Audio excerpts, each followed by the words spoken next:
Good evening again, everyone, from Rochester, New Hampshire. This small city is accustomed to being in the national media spotlight every 4 years for politics.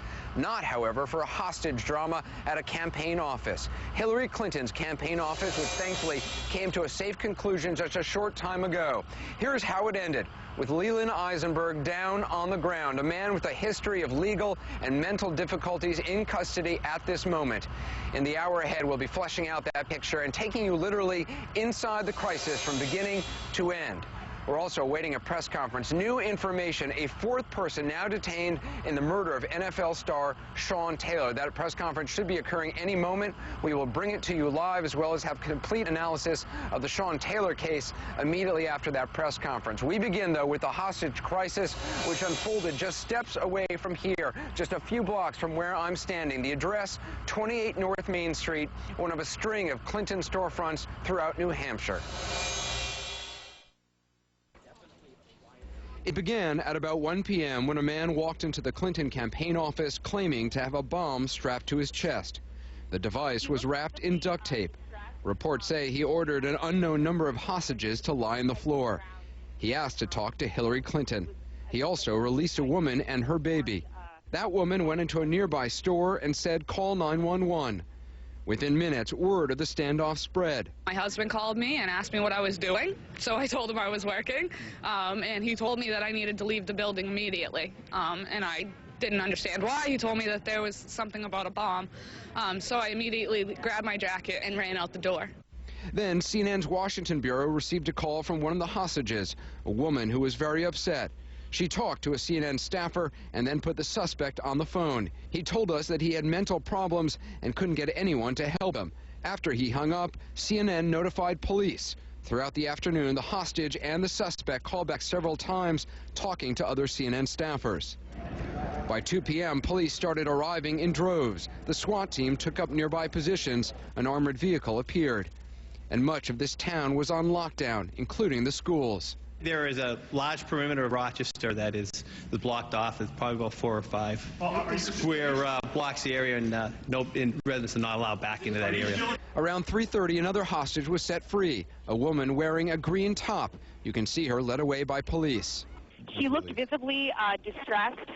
She avoided eye contact with us, though. She just kept her head to the ground. As the day went on, we began to learn more about the suspect. His name is Leland Eisenberg. He lives in the area. He's well known to police and reportedly says he's angry he couldn't get mental health care at a reasonable cost, and he's angry at the mental health care situation in the country. Authorities were not sure if he was armed with a bomb, but they weren't taking any chances. He's the one that said, "I have a bomb," and if he starts to come out of there and approach their perimeter, then in my view, they have no choice but to neutralize him at that point. The hostage situation was about to enter its 6th hour when it came to a sudden and dramatic ending. And then, live on television, Leland Eisenberg slowly emerged with his hands raised from the Clinton campaign office. Following the instructions of police, he kneeled and then lay on the ground. He was handcuffed and taken into custody. Around the same time, the fourth and final hostage was seen running from the scene. None of the victims was hurt, and this terrifying ordeal finally came to a peaceful end. And that is certainly good news indeed. A short time after that, Senator Clinton spoke to reporters. I am very grateful that this difficult day has ended so well.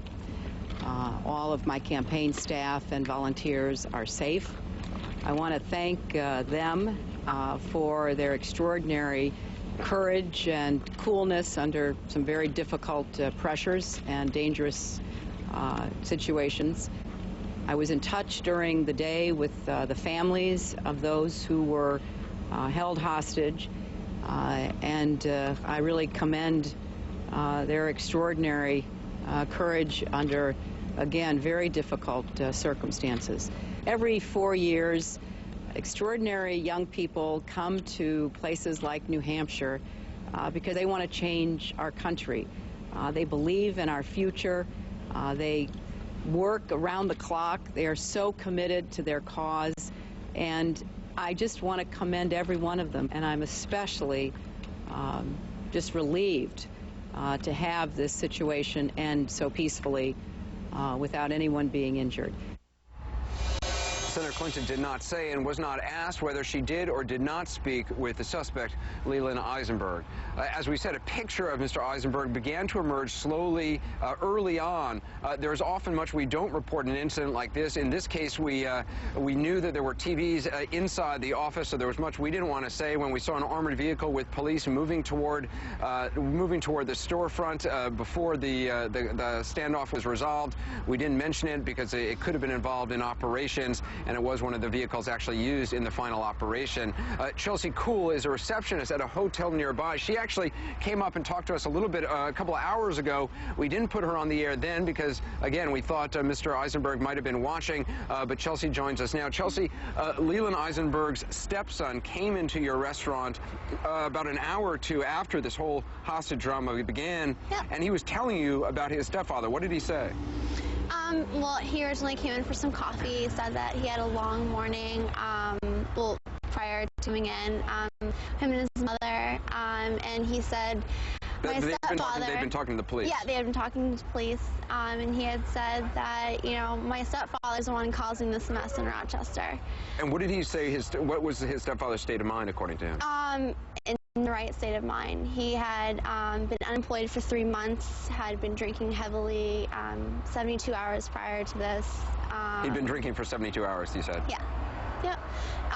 And he said he needed help. He wasn't going anywhere in life, and he just needed to be hospitalized. And according to this man, Leland Eisenberg spent the night at his house last night. Yep. And asked him about highway flares? Yeah, asked him where he could purchase highway flares and roadside flares, and he didn't think anything of it. And then the next morning, before he left, he said, watch for me. Watch for me on television? Yeah, just watch for me. And his stepson didn't, you know, put two and two together, obviously because he wasn't in the right state of mind. He was under the influence. And they were having marital problems as well? Yes.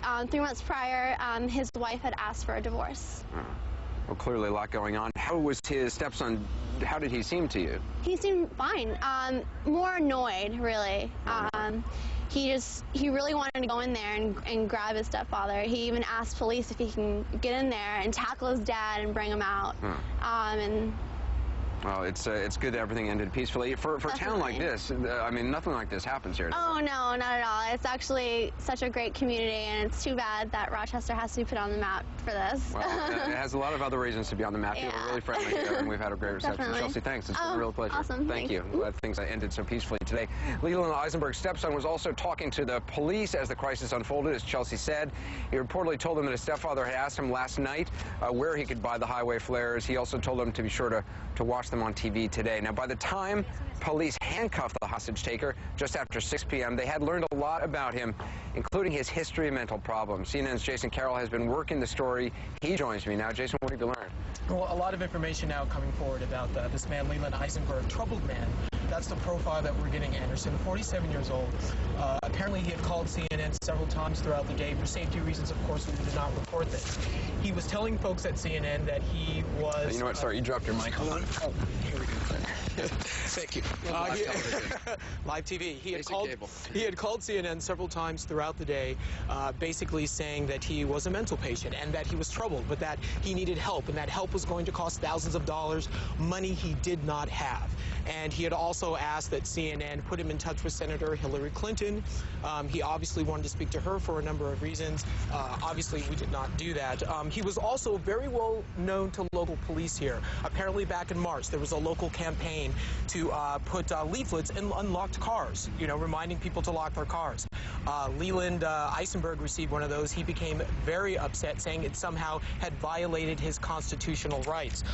Also, according to local reports, today at 1:30, he was scheduled to appear in court for a domestic violence hearing. His wife had actually filed divorce proceedings against him back in November, citing irreconcilable differences. She had also alleged that this man, Eisenberg, her husband, had a severe alcohol problem, a severe drug problem, that he had threatened her allegedly on several occasions.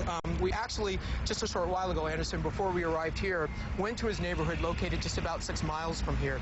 Spoke to one of his neighbors who saw him hop in a cab this morning. He said this guy appeared fine, that he appeared quiet. Nothing seemed out of the ordinary this morning when he saw him hop in this cab. But you speak to other neighbors who say that temper, and they said that they are not surprised by what ended up happening out here today. Well, you know, when you look at that video of him coming out of the storefront, getting down on the ground, being handcuffed by police, I mean, this thing could have ended in so many other bad, terrible ways. Is it known at this point what device he actually had on his person? At this point, that's what they're still trying to figure out, trying to sort that out. I think that information is available, but as you can imagine, authorities are being very careful about what information they release and how they release it. Right. Probably by tomorrow, my guess is they'll probably put out some sort of statement about exactly what sort of device, whether it was, in fact, these traffic flares, which he reportedly asked his stepson for or not. Jason, appreciate the reporting. Keep working the sources. There's a lot still, I know, yet to learn about Leland Eisenberg.